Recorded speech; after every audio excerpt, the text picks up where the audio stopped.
آمنوا بالله ورسله أولئك هم الصديقون والشهداء عند ربهم. تمامی آقا کو السلام علیکم ورحمۃ اللہ وبرکاتہ. امام الانبیاء صلی اللہ علیہ وآلہ وسلم کے غلاموں،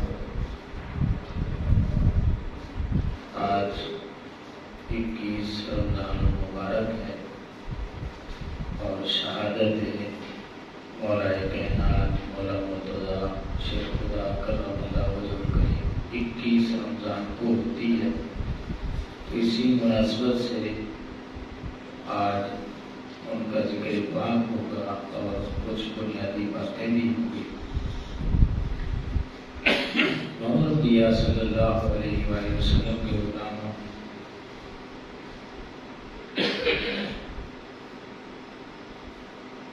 آپ سب کو کہ بند کروں.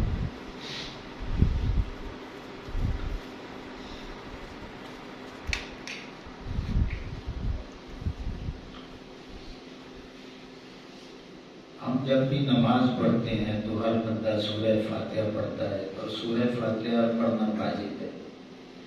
اس میں ہم سبھی ایک دعا مانگتے ہیں کہ مالک ان لوگوں کے رستے پہ چلانا جن پر تو نے انعام کیا ہے.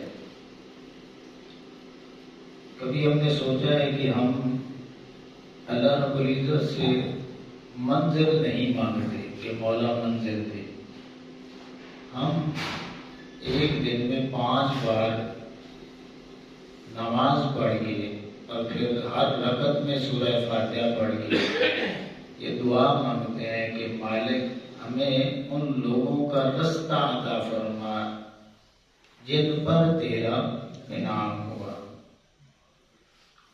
تو اے مالک و مولا بات سمجھ نہیں آتی، چاہیے تو یہ تھا کہ تو ہمیں منزل دیتا، ہم منزل مانگتے، لیکن تو رستے کی بات کرتا ہے.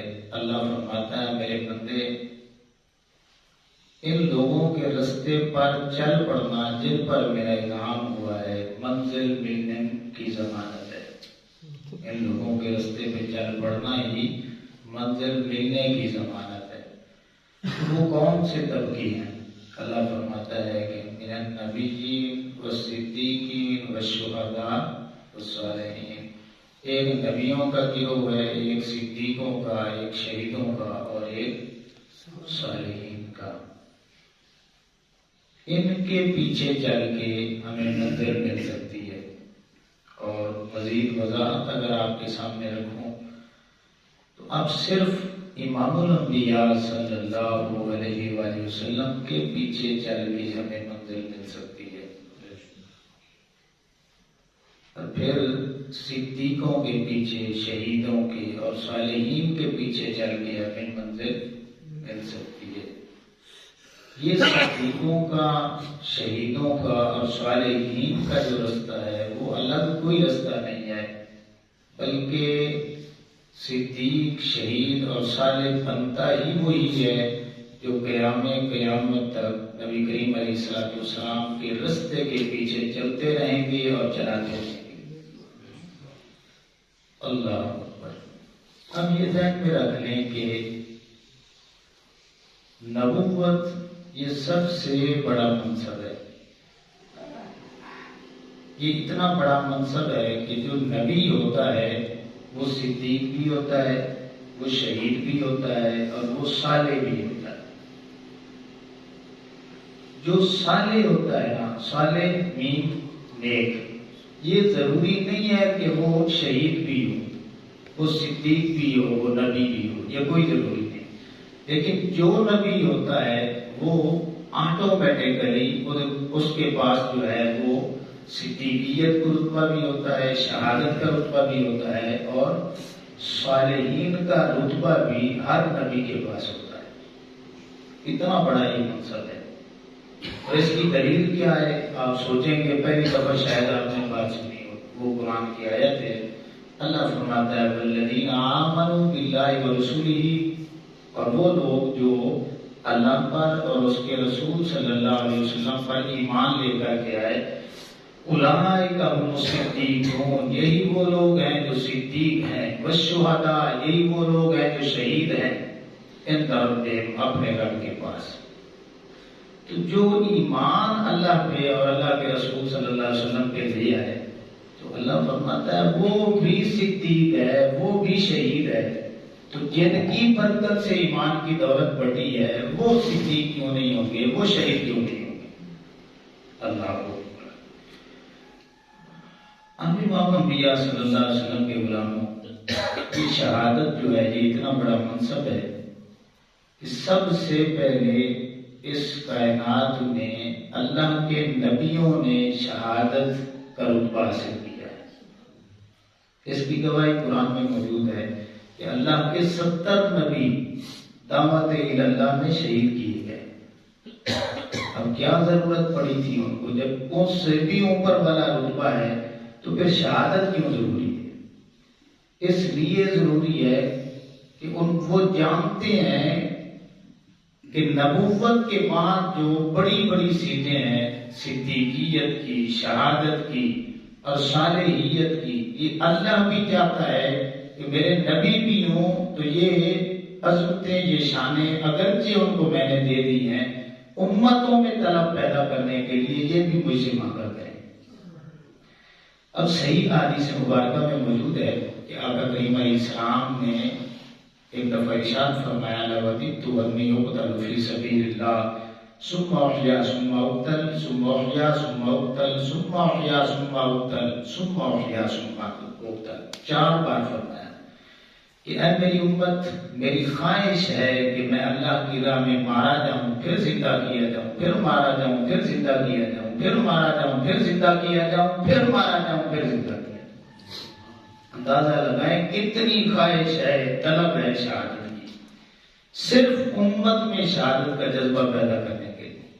اور نبی کریم علیہ السلام کی یہ 3 اوپر تلے مسلم شریف میں حدیث مبارکہ 49, 29, 30 اور 31 بالکل تینوں حدیث موجود ہیں۔ نبی کریم علیہ السلام نے فرمایا کہ من مات ولم یغزو ولم یحدث به نفسه مات علی شعبۃ من النفاق۔ اے میری امت، اگر تم نے کلمہ پڑھ کے جہاد نہیں کیا اور پھر تمہارے دل میں یہ خواہش بھی پیدا نہیں ہوئی کہ میں اللہ کی راہ میں شہید کیا جاؤں، تو نبی کریم علیہ السلام نے فرمایا پھر اللہ سے ڈر جاؤ، مات علی شعبۃ من النفاق، ممکن ہے تمہاری موت پھر منافقت پہ۔ یہ بڑی خطرے والی بات ہے، منافق کی علامات اور سزا میں نے بتائی ہے۔ پھر نبی کریم علیہ السلام نے فرمایا من سأل اللہ الشہادۃ بصدق بلغہ اللہ منازل الشہداء وإن مات علی فراشہ۔ میرا اگر کوئی امتی وہ اللہ سے دعا مانگتا ہے کہ مالک شہادت دے، ٹھیک ہے، اب وہ شہید نہیں ہوتا، وہ تبھی موت مر جاتا ہے، تو نبی کریم علیہ السلام نے فرمایا اللہ رب العزت اس کی حسن نیت کی وجہ سے اگرچہ وہ بستر مرگ پہ فوت ہوا ہے، مرنے کے بعد یہ لکھ دیتا ہے مالک کہ میں نے اسے شہادت عطا فرما دی۔ جب نبی کریم علیہ السلام خود اظہار فرمائیں اور پھر اپنے ہر امتی کے متعلق یہ خواہش ظاہر کریں کہ میرا ہر امتی اللہ کی راہ میں شہید ہو، تو پھر صحابہ کرام کے دلوں میں، اہل بیت اطہار رضی اللہ تعالیٰ عنہم کے دلوں میں کتنا جذبہ ہوگا، کتنی محبت ہوگی کہ ہم بھی اللہ کی راہ میں شہید ہوں۔ اگر مزید احادیث مبارکہ پڑھیں تو حضرت سیدنا عمر فاروق رضی اللہ تعالیٰ دعا مانگا کرتے تھے، بخاری میں موجود ہے 1890 نمبر، کہ اللہم ارزقنی شہادتا فی سبیلک واجعل موتی فی بلد رسولک۔ اے اللہ مجھے شہادت کی موت عطا فرما اور پھر مدینے میں عطا فرما۔ اللہ اکبر۔ تو آقا کریم علیہ السلام نے بے شمار صحابہ کرام کو شہادت کی خبریں دی۔ بہت پہاڑ پہ جلوہ گری ہوتی ہے تو پھر پہاڑ حرکت کرتا ہے، آقا علیہ السلام فرماتے ہیں اسقط احدا فانما علیک نبی وصدیق وشہیدان۔ اے پہاڑ رک جا، تیرے اوپر ایک نبی ہے، ایک صدیق ہے، 2 شہید ہیں۔ انہیں خبر نہیں تھی، کتنے صحابہ کو شہادت کی خبریں دی۔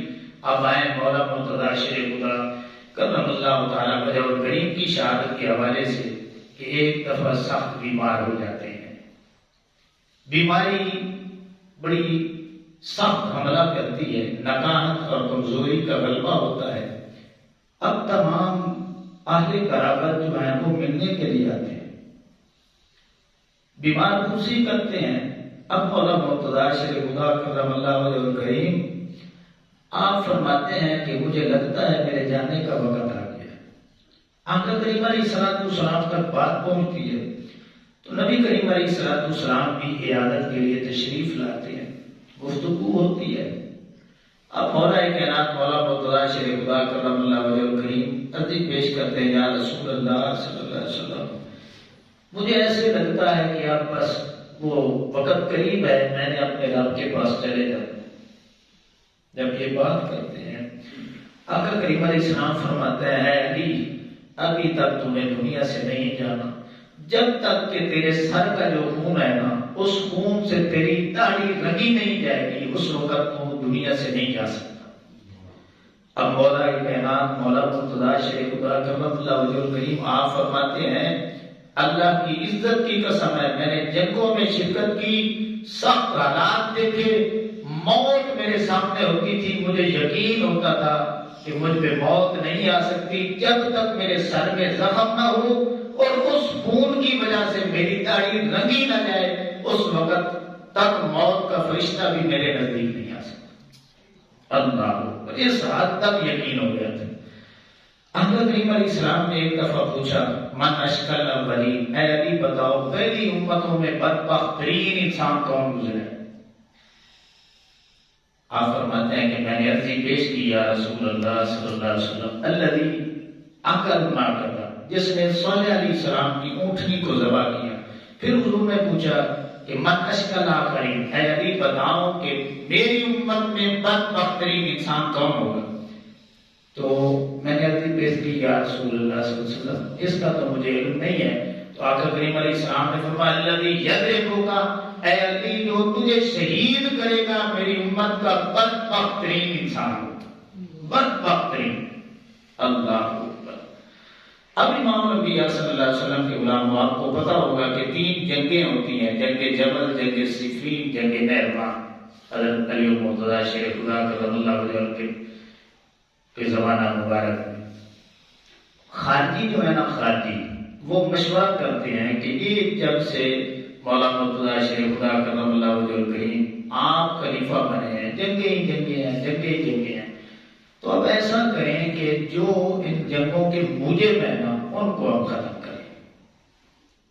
اب خارجیوں نے 3 جو ہے نا بندوں کو مقرر کیا اور پھر جو فیصلہ کیا کہ جو مصر میں حضرت عمر بن عاص ہیں، شام میں حضرت امیر معاویہ رضی اللہ تعالیٰ عنہ ہیں، اور کوفہ میں علی المرتضیٰ شیر خدا کرم اللہ وجہ الکریم ہیں، ان تینوں کو شہید کیا جائے۔ بہرحال بندے تلاش کیے جاتے ہیں اور پھر بھیج دیے جاتے ہیں۔ حضرت عمر بن عاص رضی اللہ تعالیٰ عنہ اس دن صبح کی نماز پڑھتے نہیں ہیں، اسی وجہ سے ایک اپنا امام بھیج دیتے ہیں، تو وہ بندہ ان کی جگہ بھی شہید ہو جاتا ہے۔ ادھر حضرت امیر معاویہ رضی اللہ تعالیٰ عنہ پہ حملہ ہوتا ہے، وہ سر کی بجائے کمر پہ وار ہوتا ہے تو آپ بچ جاتے ہیں۔ لیکن ابن ملجم جو تھا وہ جو ہے وہ صبح کی نماز میں 19 رمضان المبارک کو وہ حضرت علی المرتضیٰ شیر خدا کرم اللہ وجہ الکریم کے سر پہ حملہ کرتا ہے، تو سر زخمی ہوتا ہے اور خون نکلتا ہے، داڑھی مبارک اسی طرح جس طرح آقا علیہ السلام نے خبر دی تھی رنگی جاتی ہے۔ آپ سمجھ گئے کہ اب میری جو یہ آقا علیہ السلام نے خبر دی تھی نا یہ پوری ہو چکی ہے۔ آپ کو پتہ چل گیا کہ اب میری شہادت ہو جانی ہے، اور 21 رمضان مبارک کو آپ کی شہادت پھر واقع ہو جاتی ہے۔ امام الانبیاء صلی اللہ علیہ وسلم کے غلام، یہ شہادتوں کے سلسلے ہیں، شہادتوں کے سلسلے ہیں جو انبیاء کرام سے چلے۔ صالحین بھی شہید ہوئے، صدیق بھی شہید ہوئے، صحابہ کرام بھی شہید ہوئے، اہل بیت اطہار کے افراد نے بڑی بڑی قربانیاں دی، اور نبی کریم علیہ السلام نے فرمایا کہ نہیں یبرح ھذا الدین قائما یقاتل علیہ اصابت من المسلمین حتی تقوم الساعہ، قیامت تک ایک جماعت جو ہے وہ جہاد کرتی رہے گی، لڑتی رہے گی۔ تو امام الانبیاء صلی اللہ علیہ وسلم کے غلاموں، آج افسوس کی بات یہ ہے کہ اسی امت نے جہاد کو چھوڑ دیا ہے۔ اب جہاد ہم یہ کافروں کی سازشیں تھی، 4 بڑی سازشیں، ایک قرآن کو ختم کرنا ہے، ایک جو ہے وہ ہم نے آقا کریم علیہ السلام کی محبت کو دلوں سے نکالنا ہے، ایک حج کی مرکزیت کو ختم کرنا ہے، اور چوتھا جذبہ جہاد مسلمانوں کے دلوں سے نکالنا ہے۔ تو کہیں ہم سوچیں کہ وہ جذبہ جہاد ہمارے دلوں سے تو نہیں نکل گیا۔ آج ہم میں سے کتنے ہیں جو اللہ کی راہ میں مرنے کے لیے تیار ہیں؟ کم از کم یار دعا کرتے ہوں کہ مالک ہمیں شہادت کا رتبہ دے دے۔ جب سارے نبی دعا مانگے، صحابہ کرام مانگے، اللہ کے سارے نیک بندے شہادت مانگے، آج حضور کی امت صلی اللہ علیہ وسلم اس قدر سو گئی ہے کہ کوئی بھی شہادت کو گلے لگانے کے لیے تیار نہیں ہے۔ اللہ اکبر۔ اس لیے امام الانبیاء صلی اللہ علیہ وسلم کے غلاموں، یہ ذہن میں رکھ لو، یہ دعا مانگا کرو کہ اے مالک اگر موقع آ گیا تو میں اپنی بساط کے مطابق جہاد میں حصہ لوں گا۔ اگر مومن مرنا چاہتے ہیں، اور پھر اس سے آگے کی بات میں کہوں گا، جتنے بیٹھے ہیں کم از کم ایک بات یاد بلے باندھ لیں کہ نمازوں میں ضرور نمازوں کے بعد دعا کیا کریں کہ اے مالک ہمیں شہادت کا رتبہ عطا فرما۔ یہ دعا کرتے رہیں گے، اگر آپ اس طرح مر کے پہ بھی مر گئے تو انشاءاللہ آپ کی اور میری قسمت میں شہادت لکھی جائے گی۔ اور سب سے بڑی بات یہ ہے کہ آقا علیہ السلام کی جو طلب ہے کہ میرا ہر امتی شہید ہو، وہ طلب بھی آقا کریم علیہ السلام کی پوری ہو جائے گی۔ علامہ اقبال نے کیا خوبی کہا تھا کہ شہادت ہے مطلوب مقصود مومن، نہ مال غنیمت نہ کشور کشائی۔ تو اس لیے امام الانبیاء صلی اللہ علیہ وسلم کے غلاموں، یہ شہادتوں کے سلسلے ہیں، اور مومن جو ہے موت سے نہیں ڈرتا، بلکہ اسے پتا ہے کہ میں نے اپنے رب سے کاروبار کیا ہوا ہے، ایک مال کا ایک جان کا۔ یہ قرآن میں ہے، ان اللہ اشتری من المؤمنین انفسهم واموالهم بان لهم الجنہ۔ اللہ فرماتا ہے میں نے مومنوں سے 2 کاروبار کیے ہیں، کیا ان کی جانیں بھی میں نے لے لی ہیں، ان کے مال بھی لے لیے ہیں، بدلے میں انہیں جنت دے دی۔ ہم سبھی نے سودا کیا ہوا ہے، تجارت کی ہوئی ہے اپنے رب سے، لیکن ہم وہ وعدہ بھول چکے ہیں۔ تو یہ ضرورت ہے کہ ہم اس وعدے کو یاد رکھیں کہ مال بھی ہم نے اپنے رب کو دے دیا ہے، اور پھر ہم نے جان کا بھی وعدہ کیا ہوا ہے۔ جب موقع آیا تو ہم نے مال بھی بچا کے نہیں رکھنا، دین پہ لٹانا ہے، اور جان قربان کرنے کی باری آئے گی تو ہم نے اپنی جان بھی قربان کرنی ہے۔ جب تک یہ جذبہ نہ ہو، یہ نیت نہ ہو، یہ ارادہ نہ ہو، اس وقت تک جو ہے وہ ایسا نہیں کہ ہم اس دنیا سے مومن ہو کے جائیں۔ میں دعا کرتا ہوں کہ اللہ رب العزت مجھے، آپ کو، سبھی کو اللہ رب العزت کی بارگاہ سے شہادت مانگنے کی توفیق عطا فرمائے۔ وما علینا الا البلاغ۔